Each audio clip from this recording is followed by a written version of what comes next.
Hello everyone and welcome back to the Daddy Cliff channel. In this video we will look at an opportunity to study at Seoul National University, Seoul Daehakyo, the #1 university in South Korea located in Seoul.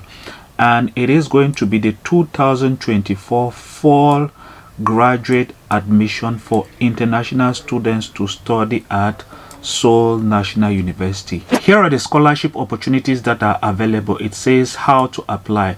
Note that online application will be available soon, and once the online application is open, you can submit your application and also apply for the scholarship. It says available during the online application, and applicants can apply for scholarship by checking the desired scholarship category in the scholarship section while completing the application form. So you can only apply once the online application to do a master's or a PhD in South Korea begins. That is when you would have the option to select the type of scholarship that will be suitable for you. The first type of scholarship is the Graduate Scholarship for Excellent Foreign Student, the GSFS, and it says here eligibility. It will be International Admission 1 applicant. I will explain later on what International Admission 1 applicant means. And here scholarship detail: full tuition fee for up to 4 semesters. 4 semesters is equivalent to 2 years of studies at Seoul National University. Every school year in South Korea has 2 semesters. 4 semesters is equivalent to 2 years of studies, and a monthly stipend of at least 500,000 Korean won. That is about less than $500 in a month. But do not think too much about the money, because living in South Korea is kind of cheap compared to other countries. The amount and duration of the stipend may vary depending on college and school. What I know about most universities in South Korea is that they would always indicate the base amount, but some professors might go to the point of even giving you more than 3 times this amount, which means you can receive like 1.5 million won or even 2 million won, or if you're lucky you can get 800,000 or 1 million won. The second type of scholarship is the SNU President Fellowship Program. This is the Seoul National University President's Fellowship Scholarship, and eligibility is for international admission applicant 1 who are employed as teaching or instructional staff in a university in a developing country without a PhD. So basically this scholarship is for those who are either teaching or working for an institution in a country that is considered as a developing country, and they must not be having a PhD when applying for this scholarship. And it is also important to note that only those who will be applying for a PhD are eligible for the SNU President Fellowship Program scholarship. And this is the detail: full tuition fee for up to 6 semesters, monthly stipend ranging from 1,500,000 to 2 million Korean won for a period of 3 to 4 years of studies,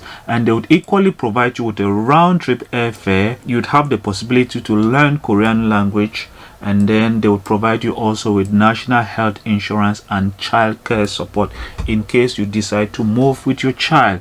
But it is also very important, like I said before, the SNU President Fellowship Program is for those who are working. It's either you're teaching or working for a university institution, but you stand a better chance of getting it if you're working as a staff in a university in a developing country, or maybe teaching in that university. Now for the application timeline here, online application will begin on Monday the 1st of March 2024 at 10 p.m. and it will end on Thursday the 7th of March at 5 p.m. Korean time.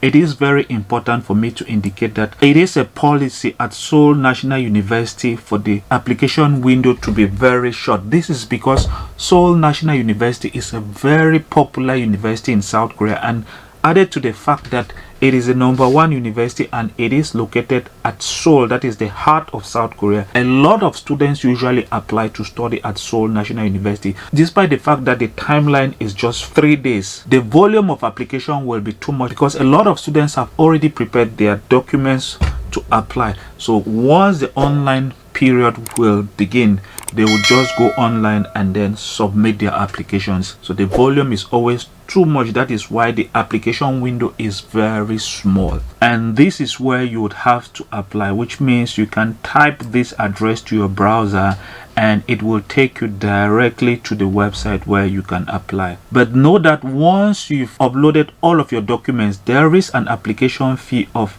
90,000 Korean won, that is about $90. And once you pay that application fee, that is when your application document will be considered complete, and then they would assign an application number to your document. And also, it is very important, like I said, there is admission 1 and admission 2.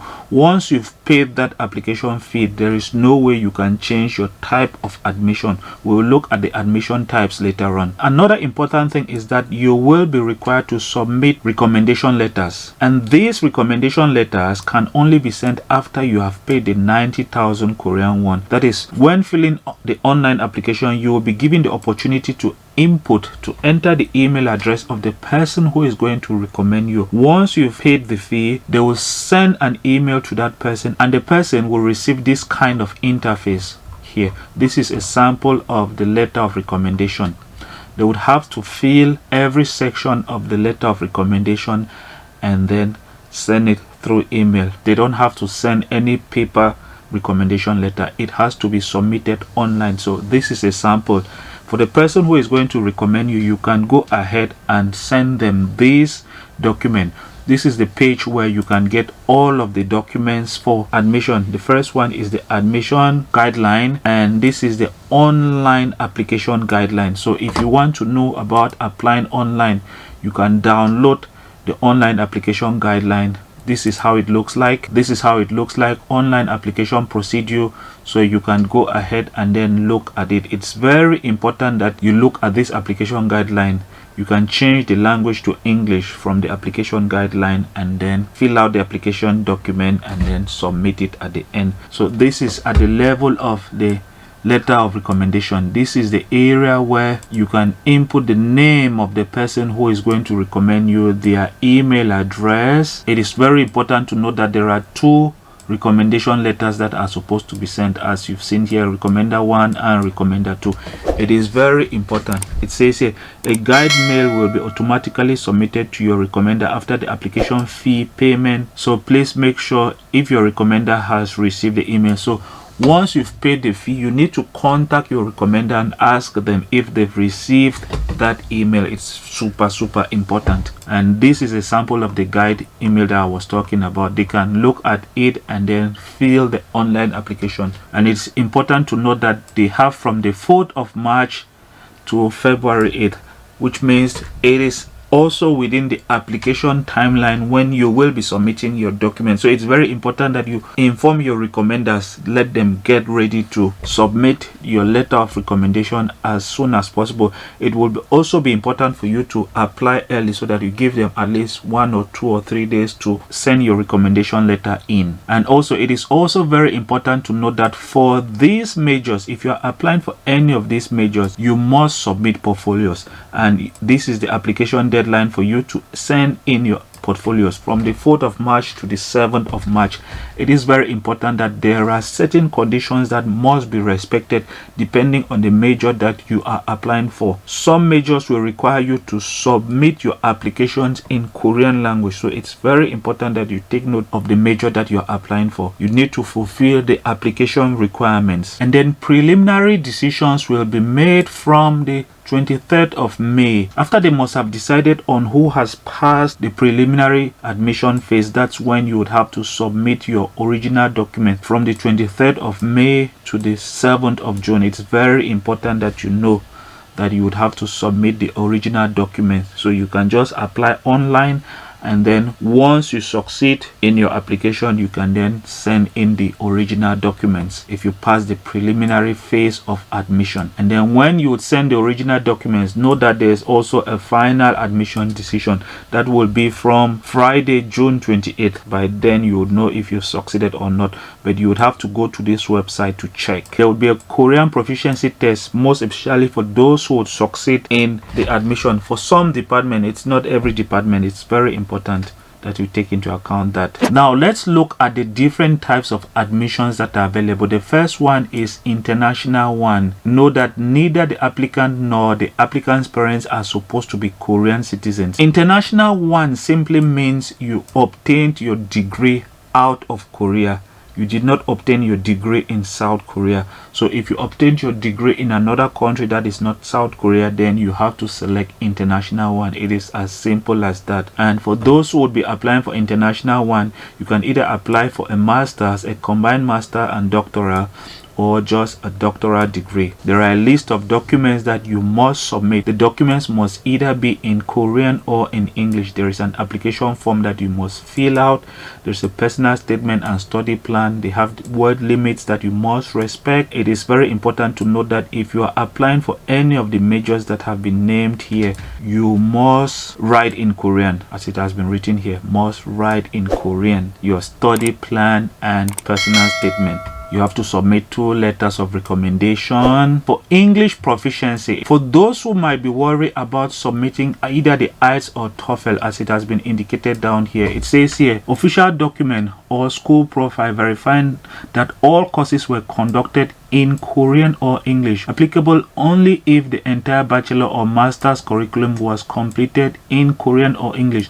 So if you did your studies in Korean or in English, prove that your studies were carried out entirely in Korean or English with official document from your university institution that you studied to prove that your studies were carried out in English will be okay.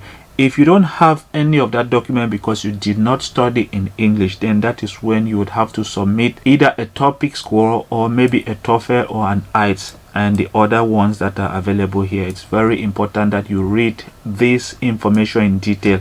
I cannot get into every specific detail of this document, if not the video will be very long. Another thing is that if you've not yet graduated, you need to submit a document called expected graduation certificate. So that document is supposed to indicate that you will graduate in a certain date. So if you've not yet graduated, do not worry about applying, but make sure you graduate before the deadline that is on this document. Make sure that you indicate that you will graduate with a certificate of expected graduation that will be stating the date clearly that you will graduate, as it has been indicated here. The second type of admission is the international admission 2.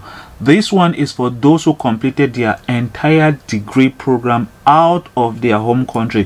For example, if you did your studies in South Korea, then you would have to select international 2. If you did your bachelor's degree in South Korea and now you want to do your master's at Seoul National University, then this is the category where you fall at.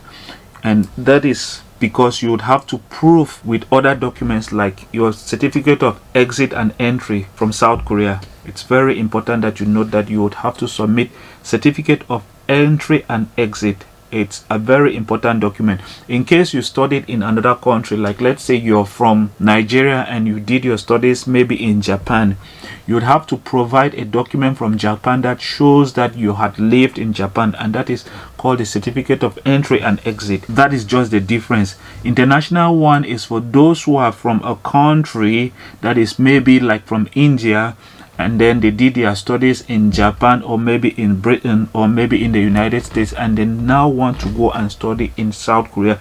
They would have to provide a document that proves that they actually lived in America and did their studies in America, and they now want to study in Korea. When applying online, they would have to select international admission 2. It is very important that you go ahead and look at this document in detail. For international 2, they would equally be able to do either a master, combined master and doctoral, or just a doctoral degree. It is very important that you go ahead and read the details for international 2. That being said, guys, I'll end the video here. I don't want to make this one very long. The next video is going to be either on KDI or AMA Plus scholarship. So if you know you've not yet subscribed to the channel, make sure you do subscribe, like the video, and I will see you in the next video. Bye bye.